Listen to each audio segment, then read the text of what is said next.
here's Aaron Rodgers and Matt LaFleur, the coach of the team, not Mike, not Mark, but Matt LaFleur, talking about developing the team's young receivers. Aaron, you obviously don't need these reps. Tom Clements has said you've done this 1,000 times. Why are you here, though, this weekend? I'm just here so I won't get fined. As much as, there's conversation around the importance of me being here and how much that means to the young guys, the most important thing for the young guys right now is to learn the offense. And like I've said many times, there's two offenses. There's the offense on paper, then there's the offense that gets run on the field.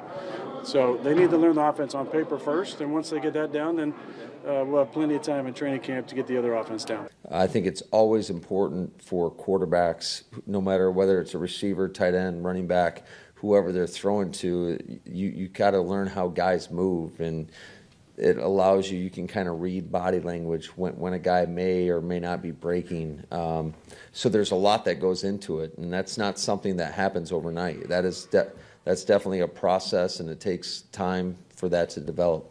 Is there anything that before training camp, other than training camp, that you can do to accelerate your chemistry with those rookie guys, or is training camp going to be enough for that? I think a lot of times those are just story fillers for slow times in the offseason. But we got, my closest buddy on the team with those guys every single day, Randall Cobb, and he's been here the entire time just about.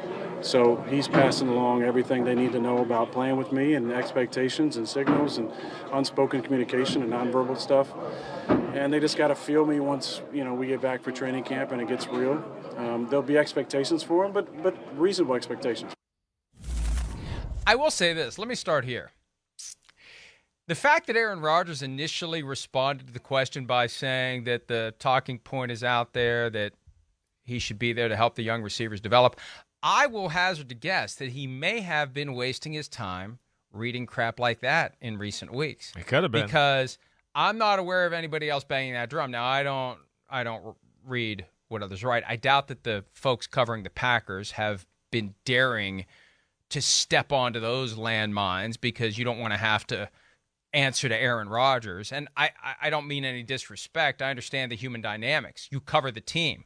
You're not trying to piss Aaron Rodgers off. You're trying to actively avoid pissing him off. You're not going to push that narrative that, hey, Aaron Rodgers, you need to be there to help these young guys develop. And I like the juxtaposition. Well done, Pete Demolitis, selecting the sound bites there. You got Aaron Rodgers saying, I don't need to be there, and you got the head coach saying he needs to be here. Right. Because look at it this way. Even if his take is right, and Matt LaFleur disagrees with him, even if his take is right, does it hurt?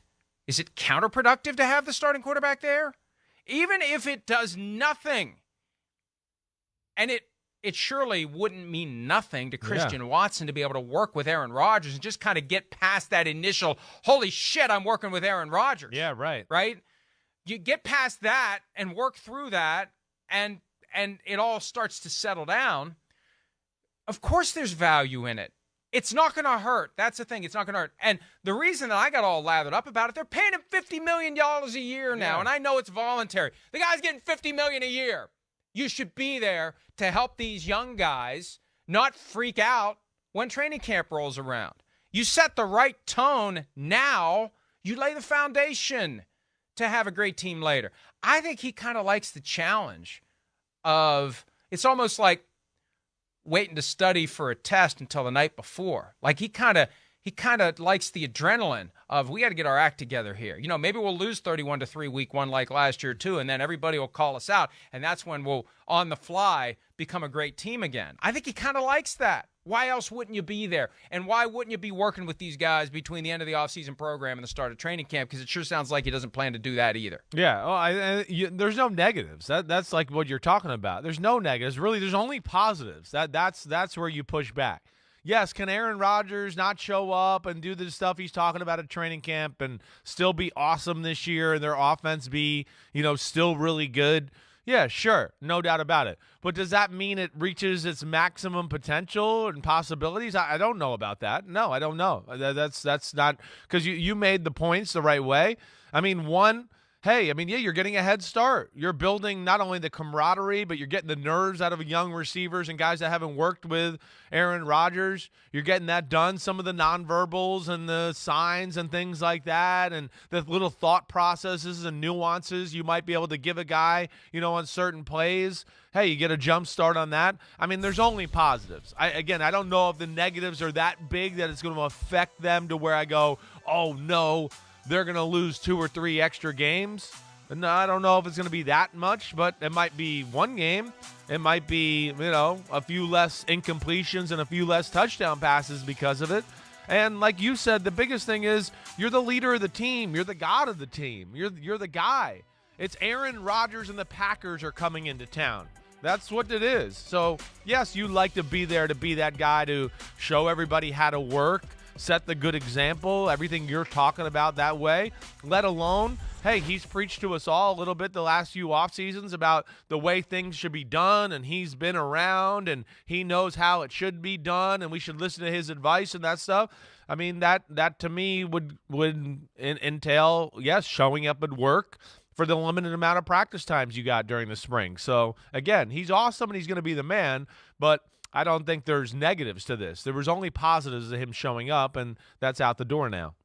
And I really do think even the most ardent proponents of the idea that it's all voluntary and they don't have to be there would agree that if you're giving a guy $50 million a year, he's the highest paid player in the NFL right now, and their receiver room is in shambles, you should be there if for no reason other than to help both Sammy Watkins and Christian Watson get more comfortable now, or a couple of weeks ago. And a bunch of other no-names. Yeah, I mean, a bunch of other no-names to add on to it. Yeah, that's the big thing, Mike. And I'm with you there all the way. You should be there. And yes, $50 million a year, leader of the team. And the biggest thing is the coach. And you're not going to find any coach in football that's not going to tell you that it will be okay and we'll be better in training camp even though we miss practice. No, it's BS.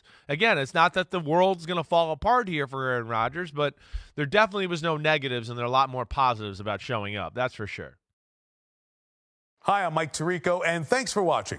Make sure to hit subscribe for the latest news and highlights from NBC Sports.